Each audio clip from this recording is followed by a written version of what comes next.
Прашање за 6 бокса по главата, кога ќе се санира кровот на манастирот Свети Архангел Михаил во Берово.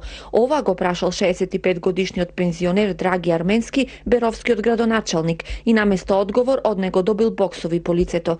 Пензионерот пред камерите јавно обвини дека бил избоксван од градоначалникот Драги Наџински завчера во ресторанот на Ловниот дом во Берово.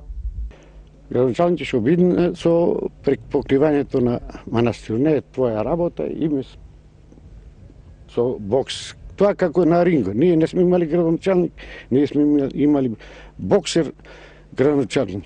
Од првиот ударец бех нокаутизиран и бех паднал. Он пак врз мене и само удара со тупаници.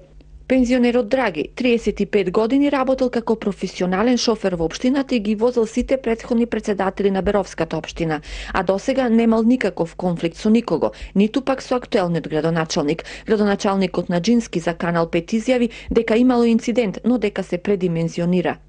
Не, тоа се само негови спекулации, тој стварно беше доста досаден. Дојде на столот кај што седевме и разговаравме и упорно бараше нешто да му објаснам, да му појаснам, му рекол дека стварно не доликува и треба да остави за мене малце приватност во моето време. Го замолив да се оттргне од нашата маса, тој тоа не го прифати како такво и сигурно јас изреагирав, станав, го турнав малце, тој беше под дејство на алкохол и самиот падна. Пензионерот извадил лекарско, инцидентот го пријавил во полиција, ке поднесе приватна тужба против беровскиот градоначалник.